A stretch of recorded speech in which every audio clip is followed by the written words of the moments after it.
Alright, guys, I'm back with another chapter in Luke. We're in Luke chapter 6, where it reads, The disciples pick wheat on the Sabbath. Got quite a few red words in here, so I'm pretty excited about that. We know that that's Jesus's words directly from Jesus, and that's always, I don't know, it's always nice guidance to know that it came from specifically the man that was here to set the example for all of us. So I'm going to get right into it, and then I'm going to go to bed because I am exhausted. But here we go. The disciples pick wheat on the Sabbath. One Sabbath day, as Jesus was walking through some grain fields, his disciples broke off heads of grain, rubbed off the husks in their hands, and ate the grain. But some Pharisees said, "Why are you breaking the law by harvesting grain on the Sabbath?" Jesus replied, "Haven't you read in the Scriptures what David did when he and his companions were hungry? He went into the house of God and broke the law by eating the sacred loaves of bread that only the priests can eat. He also gave some to his companions." And Jesus added, "The Son of Man is Lord, even over the Sabbath." Jesus heals a man's hand on the Sabbath. On another Sabbath day, a man with a deformed right hand was in the synagogue while Jesus was teaching. The teachers of religious law and the Pharisees watched Jesus closely. If he healed the man's hand, they planned to accuse him of working on the Sabbath. But Jesus knew their thoughts. He said to the man with the deformed hand, "Come and stand in front of everyone." So the man came forward. Then Jesus said to his critics, "I have a question for you. Does the law permit good deeds on the Sabbath? Or is it a day for doing evil? Is this a day to save life or to destroy it?" He looked around at them one by one and then said to them, "Hold out your hand." So the man held out his hand, and it was restored. At this, the enemies of Jesus were wild with rage and began to discuss what to do with him. Jesus chooses the 12 disciples. One day, soon afterward, Jesus went up on a mountain to pray, and he prayed to God all night. At daybreak, he called together all of his disciples and chose 12 of them to be apostles. Here are their names: Simon, who he named Peter; Andrew, Peter's brother; James, John, Philip, Bartholomew, Matthew, Thomas, James, son of Alphaeus; Simon, who is called the Zealot; Judas, son of James; and Judas Iscariot, who later betrayed him. Jesus gives the Beatitudes. When they came down from the mountain, the disciples stood with Jesus on a large level area, surrounded by many of his followers and by the crowds. There were people from all over Judea and from Jerusalem and from as far north as the seacoasts of Tyre and Sidon. They had come to hear him and be healed of their diseases, and those troubled by evil spirits were healed. Everyone tried to touch him, because healing power went out from him, and he healed everyone. Then Jesus turned to his disciples and said, "God blesses you who are poor, for the kingdom of heaven is yours. God blesses you who are hungry now, for you will be satisfied. God blesses you who weep now, for in due time you will laugh. What blessings await you when people hate you and exclude you and mock you and curse you as evil because you follow the Son of Man? When that happens, be happy. Yes, leap for joy, for a great reward awaits you in heaven. And remember, their ancestors treated the ancient prophets the same way. What sorrow awaits you who are rich? For you have your own for you have your only happiness now. What sorrow awaits you who are fat and prosperous now? For a time of awful hunger awaits you.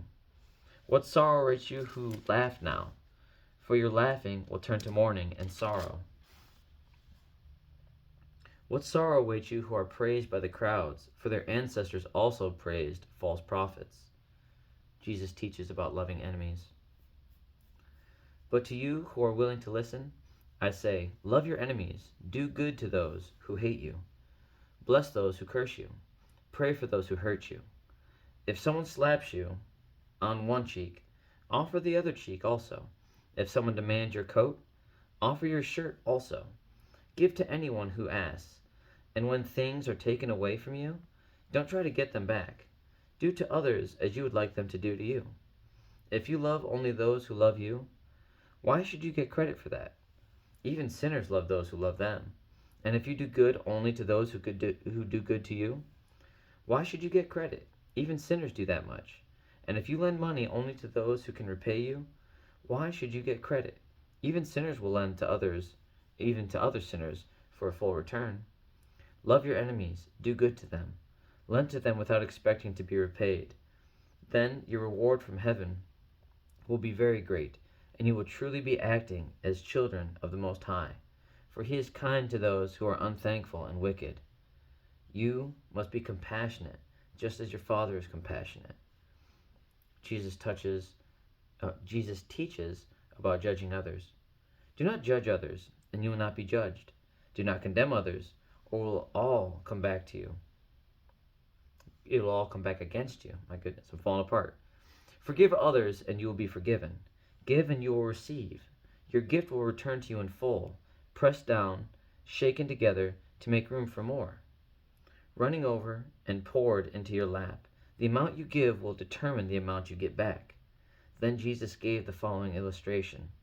Can one blind person lead another? Won't they both fall into a ditch? Students are not greater than their teacher, but the student who is fully trained will become like the teacher. And why worry about a speck in your friend's eye when you have a log in your own? How can you think of saying, "Friend, let me help you get rid of that speck in your eye," when you can't see past the log in your own eye? Hypocrite! First, get rid of the log in your own eye. Then you will see well enough to deal with the speck in your friend's eye. Jesus teaches about fruit in people's lives. A good tree can't produce bad fruit, and a bad tree can't produce good fruit. A tree is identified by its fruits. Figs are never gathered from thorn bushes, and grapes are not picked from bramble bushes. A good person produces good things from the treasury of a good heart, and an evil person produces evil things from the treasury of an evil heart. What you say flows from what is in your heart. Jesus teaches about building on a solid foundation. So why do you keep calling me Lord, Lord, when you don't do what I say? I will show you what it's like when someone comes to me, listens to my teaching, and then follows it. It is like a person building a house who digs deep and lays the foundation on solid rock. When the flood waters rise and break against the house, it stands firm because it is well built. But anyone who hears and doesn't obey it is like a person who builds a house right on the ground without a foundation. When the floods sweep down against the house, it will collapse into a heap of ruins.